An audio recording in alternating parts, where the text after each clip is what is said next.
For advertisement, call 8125893028. Our Gmail maxtvtelugu@gmail.com.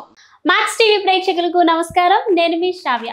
Present మనతో పాటు కళ్యాణి గారు ఉన్నారు. మరి మేడంతో మాట్లాడదాం. నమస్తే మేడం. నమస్కారం. ఎలా ఉన్నారు? బాగున్నాను మేడం. మరి మీరు ప్రెగ్నెంట్లో ఉన్నప్పుడు మొత్తం స్పిరిచువల్కే కనెక్ట్ అయి ఉన్నారు కదా, మరి ఇప్పుడు ఎవరైతే ప్రెగ్నెంట్లో ఉన్నారో వాళ్ళకి మీరు ఇచ్చే సజెషన్స్ ఏంటి మేడం? ఫుడ్ నుంచి స్టార్ట్ చేసుకొని చెప్దాం. ప్రెగ్నెంట్తో ఉన్న లేడీస్ ఇప్పుడు ప్రెగ్నెన్సీ రావడమే చాలా కష్టతరం అయిపోతుంది. PCODs, thyroids. అయితే వీళ్ళది ఎలా ఉండాలి అంటే, నాకు తెలిసినంత వరకు ఒక 3rd month వచ్చినాక ప్రెగ్నెంట్ అనేది కన్ఫర్మ్ అయ్యింది. 3rd month are 2nd monthలోనే confirm అయింది.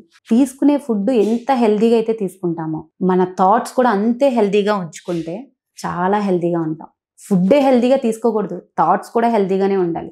హెల్దీ మీన్స్ పాజిటివ్నెస్, అంతే పాజిటివ్గా ఉండాలి. చక్కగా 3rd month వచ్చిన కాడి నుంచి పేరెంట్స్తో ఉండే వాళ్ళు అయితే సూపర్, ఇంకా అసలు ఏ వర్క్ చేయక్కర్లేదు. ఇండివిజువల్గా ఉండే వాళ్ళు అయితే మార్నింగ్ లేచామా, త్వరగా లేవలేం కాబట్టి 7కి మార్నింగ్ లేచామా, ఇంట్లో ఏమైనా పళ్ళు ఉంటే చూసుకున్నామా, చక్కగా ఏదైనా బ్రేక్ఫాస్ట్ స్నానం చేసుకున్నామా, బ్రేక్ఫాస్ట్ చేసామా, చేసి రోజు భగవంతుడి ముందు ఏదొక్క నామాన్ని, ఏదొక్క మంత్రాన్ని బట్టి ఒక దీపం వెలిగించుకొని ఇంత నైవేద్యం ఏదన్నా పెట్టి పానకం నైవేద్యం పెట్టుకుంటే చాలా మంచిది.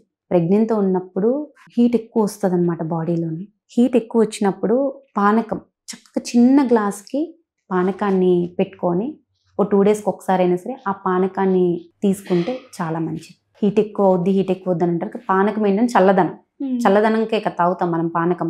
అందుకే శ్రీరామనవమి ఎండలు స్టార్ట్ అయినాక పానకం ఇస్తారు. అది సైంటిఫిక్గా కూడా ఏంటంటే చల్లదనానికి, హీట్కి పానకం ఇస్తే చల్లదనం అనమాట. చక్కగా చిన్న పానకాన్ని పెట్టుకొని జస్ట్ దీపం వెలిగించుకొని భగవంతుడి ముందు చక్కగా నీ మనసులో ఏదైతే కోరుకుందో, మంచిగా డెలివరీ అవ్వాలి, హెల్దీగా బేబీ పుట్టాలి, చాలా మంచి బేబీ పుట్టాలి, పాజిటివ్ బేబీ పుట్టాలి, ఎనీ బేబీ, అది బాయ్ ఆర్ గర్ల్, ఎనీవన్, వాళ్ళ ఇష్టం. అది చేసుకున్న తర్వాత మధ్యాహ్నం లంచ్.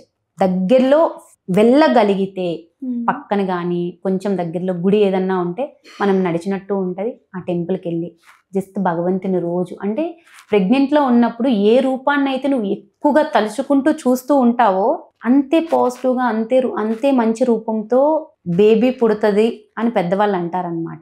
అందువల్ల చక్కగా వాళ్ళే వెళ్ళి చూసేది ఎందుకు, గుడికి వెళ్ళి చక్కగా అమ్మవారు కావచ్చు, కృష్ణుడు కావచ్చు, విష్ణువు కావచ్చు, రాముల వారు కావచ్చు, వినాయకుడు కావచ్చు, ఆ రూపాన్ని అలా దీక్షణంగా కూర్చొని ఒక 10 నిమిషాలు 5 నిమిషాలు చూసి ఇంటికి వచ్చి మళ్ళీ మధ్యాహ్నం లంచ్, ఈవినింగ్ స్నాక్స్, ఎర్లీగా డిన్నర్ చేసేసి రోజు మెడిటేషన్ చేసుకుంటే చాలా మంచిది. నిద్ర అనేది చాలా తక్కువగా పడుతుంది మనకు ఆ టైంలో.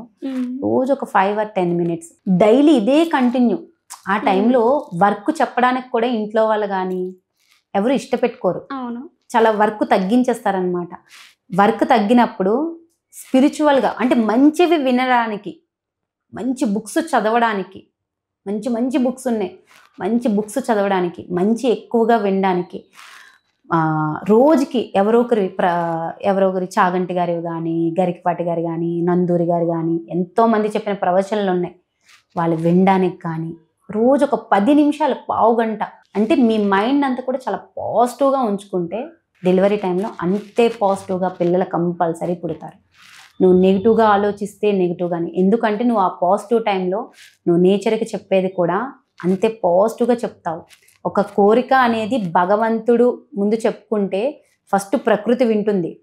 నువ్వు ఉచ్చరించేటప్పుడు ప్రకృతి వింటుంది, నాకు మంచి జరగాలి, నాకు మంచి బిడ్డ పుట్టాలి, నేను ఆరోగ్యంగా ఉండాలి, నా బిడ్డ ఆరోగ్యంగా ఉండాలి అని అనుకున్నప్పుడు నేచర్ వింటుంది.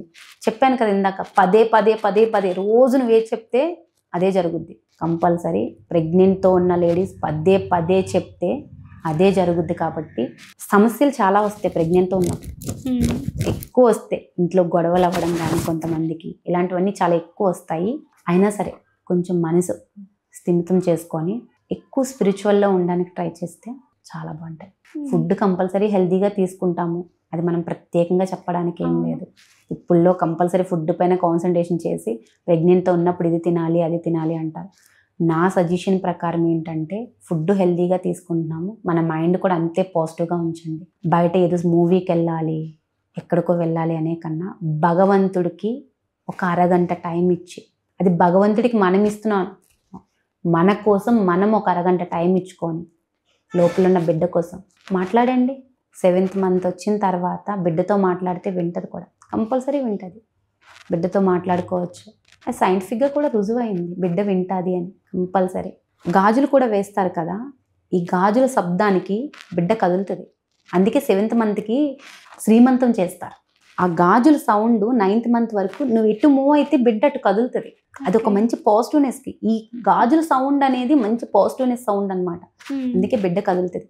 చక్కగా శ్రీమంతం ఆనవాయి లేని వాళ్ళు చక్కగా ఏ అమ్మవారి టెంపుల్కి వెళ్ళి చక్కగా నిండుగా గాజులు వేసుకోండి. సైంటిఫిక్గా వేసుకోవడానికి కారణం కూడా అదే. గాజులు మూవ్ అవుతూ ఉంటే బిడ్డ కూడా కదులుతుంది అనమాట. మీరు చెప్పే మాట వింటది. చెప్పండి, అమ్మ ఇది తింటుంది, నీకు ఇష్టమే కదా, నువ్వు కూడా తిను. అమ్మ పూజ చేస్తుంది, నువ్వు చూడు అమ్మ పూజ చేస్తుంది, నువ్వు కూడా దండం పెట్టుకో. అమ్మ ప్రవచనం వింటుంది, నువ్వు కూడా విను. కంపల్సరీ వింటదండి. నా జీవితంలో జరిగింది. ఆ రోజున మనం పిచ్చోళ్ళగా కనిపించొచ్చేమో కానీ నిజంగానే నా జీవితంలో జరిగింది. నాకు ఫస్ట్ ప్రెగ్నెంట్కి నేను అంత తెలివిగా లేను, అంటే అంత నాకు మెచ్యూరిటీ లెవెల్స్ లేవు. నేను కూడా ఒకరి దగ్గర విని ఒక బుక్లో చదివి నేను సెకండ్ ప్రెగ్నెంట్కి ఈ మాట్లాడడం కానీ ఈ గాజుల గురించి కానీ ఇవి తెలుసుకున్నాను. కంపల్సరీ ప్రెగ్నెంట్ అప్పుడు ఇలా ఉంటే, ఒక పాజిటివ్గా ఉన్నప్పుడు పాజిటివ్ బిడ్డ పుడుతుంది. తను భూమిపైకి వచ్చేసరికి అంతే తెలివిగా ఉంటుంది. ఇది నిజం శ్రావ్య. అంటే నేను విన్నాను మేడం, బిఫోర్ వరకు మీకు కూడా పెద్ద దేవుడు అంటే అంత నమ్మకం లేదు. మరి మీ లైఫ్ స్టైల్ అసలు ఎలా చేంజ్ అయింది మేడం? అసలు ఈ లలిత సహస్రనామంకి ఎలా వచ్చారు? ఎవరైనా చెప్పారా లేకపోతే? నేను ఫస్ట్ వీడియోలో చెప్పాను. యాక్చువల్లీ నేను ఫస్ట్ వీడియోలో చెప్పాను, అంటే బాబు విషయంలో లేని లలిత సహస్రనామంకి. అంతకు ముందు మా పాప పుట్టిందైతే ఇది కూడా నా జీవితంలో జరిగింది. అంటే అమ్మవారి కృప నా పైన ఎక్కువగా ఉందేమో అని ఒక్కొక్కసారి నాకే అనిపిస్తుంది. అంటే నా జీవితంలో కొన్ని సంఘటనలు వినే వాళ్ళకి అబద్ధం అనిపించొచ్చేమో కానీ నా జీవితంలో కొన్ని సంఘటనలు జరిగినాయి. నాకు ఫస్ట్ కూతురు అనమాట. నా కూతురు నవరాత్రిలో పుట్టింది. నవరాత్రిలో పుట్టినప్పుడు అప్పటికి నేను నేను డిగ్రీ సెకండ్ ఇయర్ అనమాట. ఇంత నాలెడ్జ్ లేదు నాకు, దేవుడన్నా ఇదన్నా ఇంత నాలెడ్జ్ అస్సలు లేదు నాకు. నవరాత్రిలో పుట్టేసరికి నేను నవరాత్రులు చేయడం కానీ అలాంటివి ఏమి ఉండేవి కాదు. చక్కగా నాన్ వెజ్ తినేదాన్ని. సాటర్డేస్ కూడా నాన్ వెజ్ తినేదాన్ని. నేను సాటర్డేస్ కూడా నాన్ వెజ్ నాన్ వెజ్ తిన్న వాళ్ళందరిది తప్పని నేను అన్ను. అంటే నాది ఆ క్యారెక్టర్ ఉండేదన్నమాట. అంటే 1 డే అని పెట్టుకుంటే ఆ రోజు నాన్ వెజ్ తినం కదా, అలా కాకుండా నేను తప్పే ఉంది అన్నట్టు తినేదాన్ని. నా కూతురు నవరాత్రిలో పుట్టిన తర్వాత ఆరోగ్యం బాగుండేది కాదు, అస్సలు ఆరోగ్యం బాగుండేది కాదు. ఏంటి ఎలా ఉంది అని అనుకునేది అనమాట. ఆల్మోస్ట్ మేము 5 years తనతో చాలా స్ట్రగుల్ పడ్డాం. ఒకరోజు టెంపుల్కి వెళ్ళినప్పుడు ఎవరో చెప్పారనమాట, తను అమ్మవారి అనుగ్రహంతో పుట్టింది, పేరు పెట్టుకొని పుట్టింది. అంటే అమ్మవారి పేరు పెట్టుకొని నవరాత్రిలో పుట్టిందంటే పేరు పెట్టుకొని, ఫస్ట్ అవతారం రోజు పేరు పెట్టుకొని పుట్టినట్టే కదా. ఫస్ట్ మా అమ్మగారు ఇంకా అమ్మవారికి మొక్కుకున్నారు. అక్కడ మేము తల తీపించాం. తర్వాత విజయవాడ మొక్కుకొని తల తీపించిన తర్వాత ఎందుకో అమ్మవారి టెంపుల్లో నేను అనుకున్నాను, అమ్మ నీకు ప్రతి నవరాత్రులకి నేను నవరాత్రులు చేసుకుంటాను, నాకు వచ్చినట్టు నేను నవరాత్రులు చేసుకుంటాను అని ఆ రోజు స్టార్ట్ చేశాను. స్టార్ట్ చేసి ఫస్ట్లో నేను ఒక్కదాన్నే చేసేదాన్ని. ఈ రోజున మా ఫ్యామిలీలో మేము 4 చేస్తాం. మా హస్బెండ్, 2 పిల్లలు, నేను. నాన్ వెజ్ తినం. చెయ్యడము అంటే ఓ అని కాదు, నాన్ వెజ్ తినం, బయట ఫుడ్ తినం, ఇంట్లోనే చేసుకుంటాం. చాలా పాజిటివ్గా అనిపిస్తుంది. నేను ఆ వీడియోస్ కూడా మా ఇంటి దగ్గరే నేను డైరెక్ట్గా చూపిస్తాను. చిన్న లలితాదేవి విగ్రహం కూడా ఉంది నా దగ్గర. అది కూడా అన్ఎక్స్పెక్టెడ్గా నా దగ్గరకు వచ్చింది. అంటే అమ్మవారి కృప నాకు చాలా ఎక్కువ ఉందేమో నాకు ఒక్కొక్కసారి అనిపిస్తుంది అనమాట. ఇంతే విగ్రహం ఉంటుంది.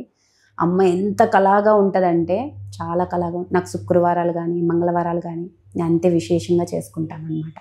విశేషము అంటే నా బాధ అంతా చెప్పుకొని అమ్మవారి ముందు ఒక దీపం వెలిగించుకొని అమ్మవారిని నా కన్నులారా చూసుకోవడమే నా పూజ.